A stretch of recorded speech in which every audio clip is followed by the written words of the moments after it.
ঢাকা বিশ্ববিদ্যালয়ের সাবেক উপাচার্য অধ্যাপক মশো আরিফিন সিদ্দিক আর নেই।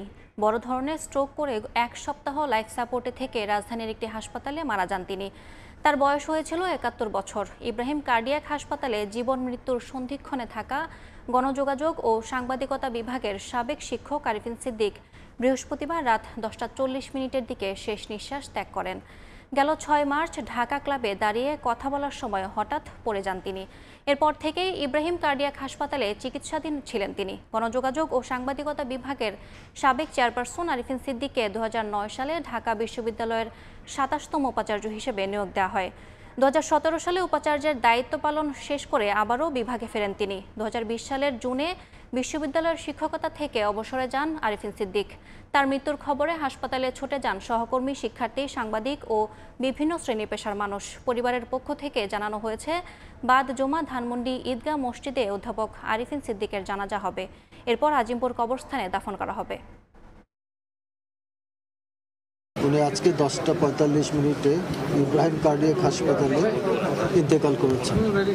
ওনার জানাজা হবে বাদ জুমা ধানমন্ডি ঈদগাহ মসজিদে এবং দাফন হবে হলো আজিমপুর কবরস্থানে। আমার মা বাবার কবর, আমার দাদির কবর, ওই কবরের উপরেই ওনার দাফন হবে ইনশাআল্লাহ।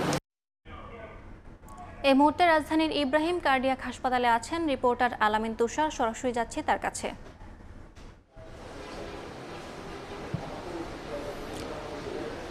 একরকম আরিফিন স্যারের যে মৃত্যু, তারপরে কিন্তু বাংলাদেশের যে গণমাধ্যম রয়েছে সেই গণমাধ্যমেও কিন্তু আসলে শোকের ছায়া নেমে এসেছে বলা যায়। কেননা আমরা দেখেছি যে এই ইব্রাহিম কার্ডিয়াক হাসপাতালে তার যারা আসলে পরিবারের সদস্যরা রয়েছেন তারা যেমন এসেছিলেন, তেমনি ঢাকা বিশ্ববিদ্যালয়ের গণমাধ্যম এবং যোগাযোগ এবং বাংলাদেশের বিভিন্ন গণমাধ্যমে যারা আসলে কর্মরত যারা সাংবাদিক রয়েছেন তারাও কিন্তু অনেকে আজকে এসেছেন এবং এসেছিলেন।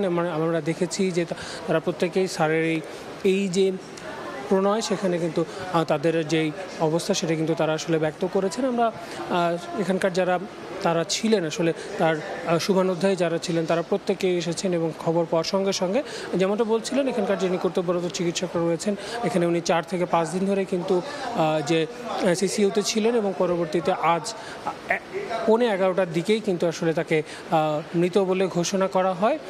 এবং আমরা যেমনটা দেখেছি যে এখানে এখনও পর্যন্ত আমরা যেমনটা জানি যে স্যারের যে মরদেহ সেটি কিন্তু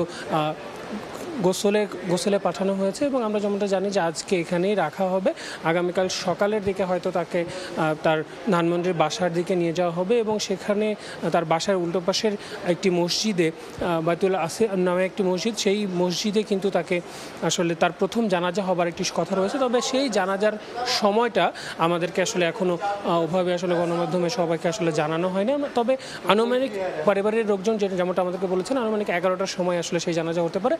তার পরবর্তীতে সবার জন্য আসলে ধানমন্ডির যে ঈদগাহ ময়দান রয়েছে সেই মসজিদের পাশের যে ময়দান সেই ময়দানে কিন্তু তার জানাজা হবে এবং তার পরবর্তীতে আমরা যেমনটা জানতে পেরেছি যে যেই আজিমপুর যে কবরস্থান সেখানেই তার মরদেহ দাফন করা হবে, এমনটাই আমরা এখনও পর্যন্ত জানতে পেরেছি। এর বাইরেও যদি আমরা বলি এখানে আসলে তার যেমন সহকর্মীরা এসেছেন, অনেকে এসেছেন এবং ঢাবির উপাচার্যও কিন্তু এখানে এসেছিলেন।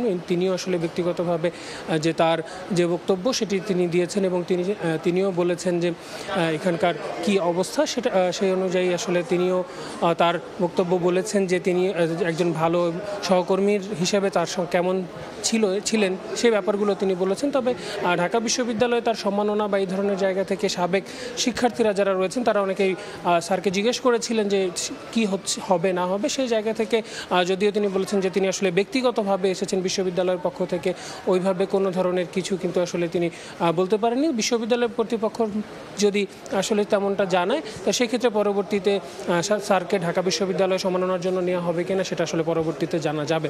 তো এই ছিল কার্ডিয়াক হাসপাতাল থেকে আমার কাছে এই মুহূর্তে সবশেষ তথ্য।